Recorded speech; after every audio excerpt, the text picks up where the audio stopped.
Assalamualaikum warahmatullahi wabarakatuh. Perkenalkan, nama saya Arianti Arif, NIM J1A11913, kelas A 2019. Pada video kali ini saya akan menjelaskan tentang masalah gizi di wilayah pesisir dan kepulauan. Adapun salah satu masalah gizi tersebut yaitu anemia gizi. Yang pertama yaitu anemia. 1. Definisi anemia. Anemia gizi adalah keadaan kadar hemoglobin dalam darah yang lebih rendah dari normal akibat kekurangan satu macam atau lebih zat-zat gizi yang diperlukan untuk pembentukan darah seperti zat besi, asam folat, vitamin B12, serta protein. Anemia lebih sering dijumpai dalam kehamilan karena keperluan zat makanan bertambah dan terjadi perubahan-perubahan dalam darah dan sumsum tulang, yaitu darah bertambah banyak yang lazim disebut hidremia atau hipervolemia. Bertambahnya sel-sel darah tidak sebanding dengan bertambahnya plasma dengan perbandingan plasma 30%, sel darah 18%, dan hemoglobin 19%, sehingga terjadi pengenceran darah. Pengenceran darah dianggap sebagai penyesuaian diri secara fisiologis dalam kehamilan dan bermanfaat bagi wanita hamil karena dapat meringankan beban jantung yang harus bekerja lebih berat dalam masa hamil. Selain itu, pada pendarahan waktu persalinan banyak unsur besi yang hilang lebih sedikit dibandingkan apabila darah yang lebih kental. Berikut adalah beberapa jenis anemia yang dapat terjadi, yaitu 1. Anemia defisiensi B12, 2. Anemia defisiensi folat, 3. Anemia defisiensi besi, 4. Anemia karena penyakit kronis, 5. Anemia hemolitik, 6. Anemia aplastik, 7. Anemia megaloblastik, 8. Anemia pernisiosa, 9. Anemia sel sabit dan talasemia. Yang kedua yaitu prevalensi anemia gizi. Hasil penelitian SKRT tahun 1995 menunjukkan prevalensi anemia 51% pada trimester 1, 53% pada trimester kedua, dan 43% pada trimester ketiga. Hasil penelitian Bakta dan kawan-kawan menunjukkan prevalensi anemia tertinggi pada trimester kedua, sedangkan Dahro dan kawan-kawan serta Umniyati mendapatkan prevalensi tertinggi pada trimester ketiga. Perbedaan ini tampaknya disebabkan oleh perbedaan dinamika hubungan antara menurunnya hemodilusi dengan peningkatan kebutuhan besi pada trimester ketiga. Yang ketiga yaitu penyebab anemia gizi. Menurut Beck 1995, penyebab terjadinya anemia gizi antara lain yaitu 1. Menu sehari-hari kurang mengandung zat besi, 2.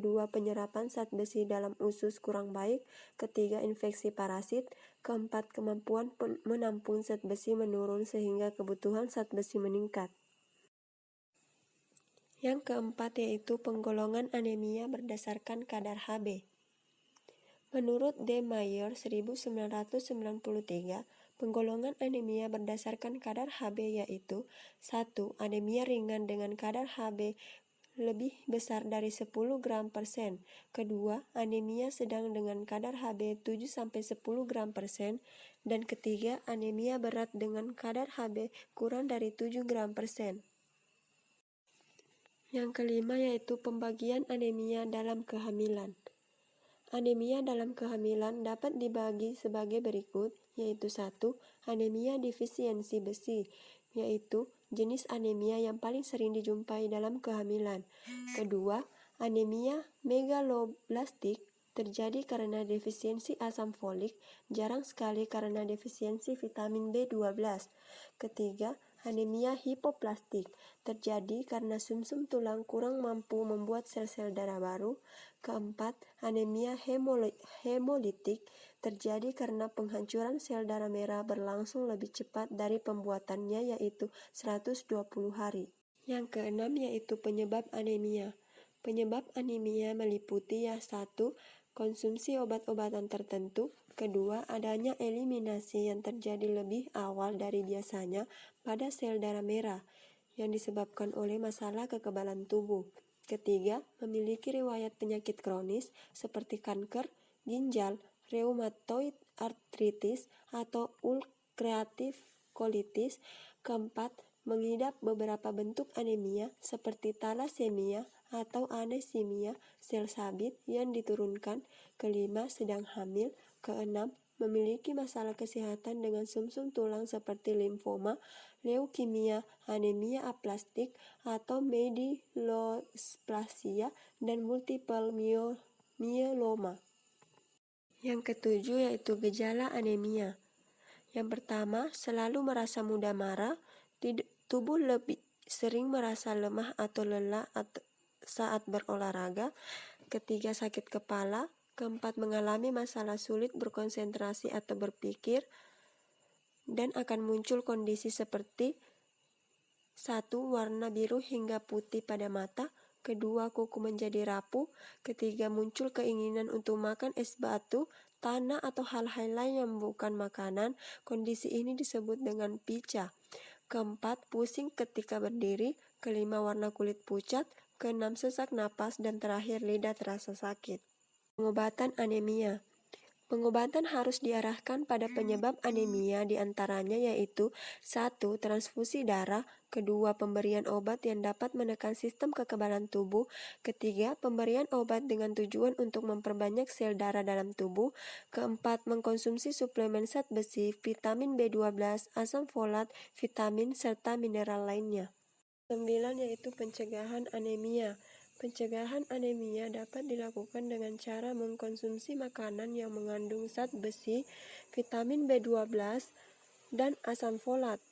Hindari mengkonsumsi minuman berkafein dan minum vitamin C agar tubuh dapat menyerap lebih banyak zat besi dari makanan. Yang kedua yaitu definisi hemoglobin. Yang pertama, definisi hemoglobin. Hemoglobin adalah bagian dari eritrosit atau sel darah merah yang dibentuk dalam sumsum tulang. Hemoglobin dibentuk dari heme dan globin. Heme terdiri dari 2 pasang rantai polipeptida. Yang kedua yaitu struktur hemoglobin. Satu satuan hemoglobin mempunyai bobot molekul sekitar 65.000 yang mengandung 4 molekul protein yang disebut globin. 96% dari molekul protein ini adalah globulin dan sisanya berupa heme. Selanjutnya, fungsi hemoglobin.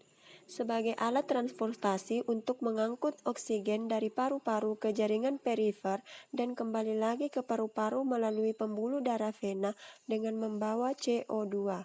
Di dalam jaringan, oksigen dipakai untuk pembakaran zat besi menjadi energi. Yang ketiga yaitu zat besi. Yang pertama, definisi zat besi. Zat besi merupakan mikroelemen yang esensial bagi tubuh dan diperlukan dalam hemopoiesis atau pembentukan darah dalam sintesa hemoglobin. Kedua, penyebaran zat besi dalam tubuh. Dalam tubuh, zat besi sebagian besar terdapat dalam darah sebagai bagian dari protein yang bernama Hb di sel darah merah dan mioglobin di sel otot. Selanjutnya, metabolisme zat besi. Besi dalam makanan yang dikonsumsi dalam bentuk ikatan feri atau umumnya dalam pangan nabati maupun ikatan fero atau umumnya dalam pangan hewani. Besi yang terbentuk feri oleh getah lambung HCl direduksi menjadi bentuk fero yang mudah diserap oleh sel mukosa usus. Selanjutnya, sumber zat besi. Ada 2 jenis zat besi dalam makanan yaitu zat besi hem dan non-hem. Selain diperoleh dari bahan makanan, zat besi dapat diperoleh dari tanah, debu, air, atau panci tempat memasak yang disebut zat besi eksogen. Yang terakhir, penyerapan zat besi. Pada umumnya, besi yang diserap berasal dari heme dalam hemoglobin dan mioglobin yang sudah dipecah dalam proteinnya di dalam lumen. Penyerapan besi terjadi dalam duodenum dan jejunum.